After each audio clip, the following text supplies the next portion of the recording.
Hi, this is Zoe Noble. I will be doing a film analysis on the 1968 psychological horror classic Rosemary's Baby. Now, this was directed by Roman Polanski, funded by Paramount Pictures. The book that was based on the movie was originally released a year prior in 1967 by Ear 11.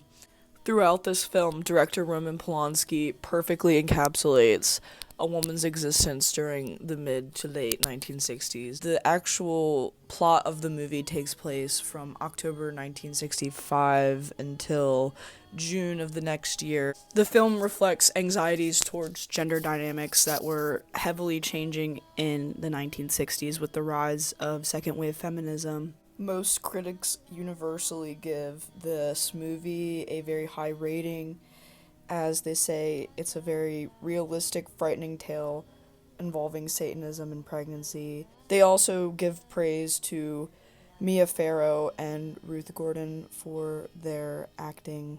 Throughout this discussion of male versus female gender roles, I think it is important to discuss what gender theory is. Gender theory refers to the academic study of how different societies construct and experience gender.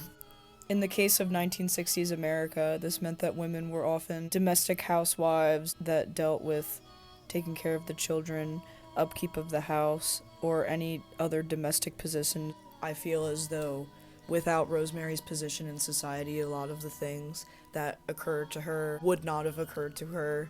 Rosemary's Baby is a critique on the patriarchal power systems in our society and is able to illustrate these through an exploration of Rosemary's bodily autonomy and the ways she is physically and psychologically manipulated. We see the exploration throughout this movie through sexism in forms of manipulation, gaslighting, and the loss of Rosemary's agency. So the movie opens up with the title card and all of the credits. We get an establishing shot of our setting, which is Manhattan in this case. We meet our protagonist, Rosemary Woodhouse, and her husband, Guy Woodhouse, as they are viewing an apartment that they plan on renting. Even in this introduction scene, we can see where Rosemary's place lies in the dialogue between the realtor who is showing the apartment and Rosemary and Guy. The realtor asks Guy what his occupation is, and they begin to start chatting about all of the things that he's done. Never once is it asked what Rosemary likes to do. It is just insinuated with the times that she does not have a job or an aspiration, so nothing is asked. Only question that she is eventually asked is whether or not they have children, which she replies that they plan to. Throughout the movie, we're seeing Rosemary taking a backseat position to most of the decisions that Guy makes. He is obviously the holder of authority. He serves as the dominant male role in the relationship, which adds to this idea of gender theory and the control of women. So one scene I'm going to analyze is the scene around the 25-minute mark. We can see this patriarchal manipulation firsthand during their meeting of the Castavets for dinner. There's one particular scene where they are all seated down at the dinner table. They're seated men facing men and women facing women. And the Castavets begin to mock the Pope for his flashy robes. We are given this over-the-shoulder shot showing Roman and Rosemary in frame, but only the back of Guy's head, which to me is signifying that while Rosemary can be her own individual, she is always going to be seen in the shadow of Guy because he is her husband, and ultimately that is what decides her worth in this society. This scene is also very telling because Roman makes a remark about the hypocrisy of the Pope buying new robes and flashy jewelry, parading himself about, stating that organized religion is all a show and that it's show business. So throughout this entire conversation, Rosemary is staying pretty quiet until Minnie is like, oh, well, we might be offending her, let's stop having this talk.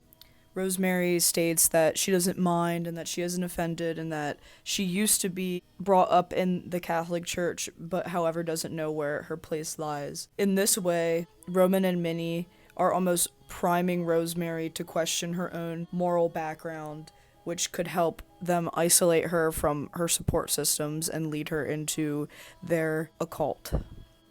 So there's the chocolate mousse scene, as I dub it, where we see Rosemary and Guy eating a romantic dinner before the night they're supposed to have a baby. We can see the lighting is very dim and atmospheric, which to me is bringing a sense of fear into the mix. After they're done their meals, we hear a knock on the door, and Guy goes to answer it, and it's Minnie. And we can see Rosemary's immediate disdain, because obviously this is their romantic night. There are many elements of mise-en-scène in this scene. Rosemary's red jumper reminded me of a onesie, which I think is Polanski's way of depicting Rosemary in this fragile, childlike manner to make her more easily impressionable and easier to manipulate. So Rosemary's polite gesture in saying that the mousse has a chalky undertaste is completely dismissed by Guy, which is enforcing his dominance yet again. This scene shows how women's voices are usually silenced, and how using this is a tool of the patriarchy to keep them systematically silenced. He is using psychological manipulation and gaslighting and pressures her into eating it, making light of her concerns. This scene also examines different types of violation of the body. The chocolate mousse actually contains a sedative, so her body is being physically violated. She eventually becomes sexually violated in the scene with the members of the occult and the devil. He manipulates her into wanting to eat the chocolate mousse, even though she doesn't like the taste, because he makes a comment about how she always has problems with things and sort of bullies her into being submissive. There are also the multiple scenes with Dr. Saperstein, which is the doctor that Minnie and Roman Castevet have recommended for Rosemary to see.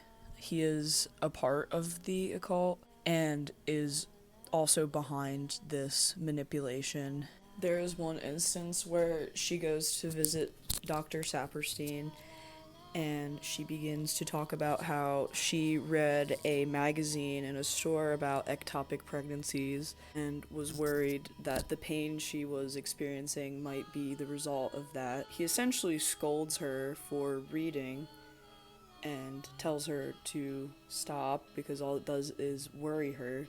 This dismissal also is a parallel to what many women face and have faced in regards to the medical field. Many women often say that they aren't taken seriously by their doctors, especially when it comes to situations with their reproductive health. This scene is filmed in a very tight close-up, which is isolating Rosemary once again in the shadow of Dr. Saperstein, and you can see Guy standing idly by, letting this entrapment ensue. Mia Farrow gives Rosemary this look of fear and desperation as she looks up at Dr. Saperstein. Her voice is trembling, which shows that she's almost at a breaking point, which I don't blame her for reaching. This is a great example of backlighting, as we can see Guy's face completely in the shadows along with Rosemary's. Guy and Dr. Saperstein are also physically blocking her from the exit. Saperstein is on her right as Guy is standing near the door in a way of cornering her. As they walk Rosemary to the car, it echoes this theme of Rosemary being viewed as lesser than or a child, as Saperstein grabs her arm and motions her to the car, almost like he's guiding a child or a dog. Dr. Hill was originally seen as an ally, but just like Guy, he ends up betraying her in the end, which further develops this plot and critique of these power dynamics. So I went a little bit over time, but Rosemary's Baby can be used as a tool in viewing women's treatment in society through how easily Rosemary is manipulated and gaslighted throughout this film. It can be seen as a critique on societal struggles that to this day deny women certain rights and autonomy to their bodies.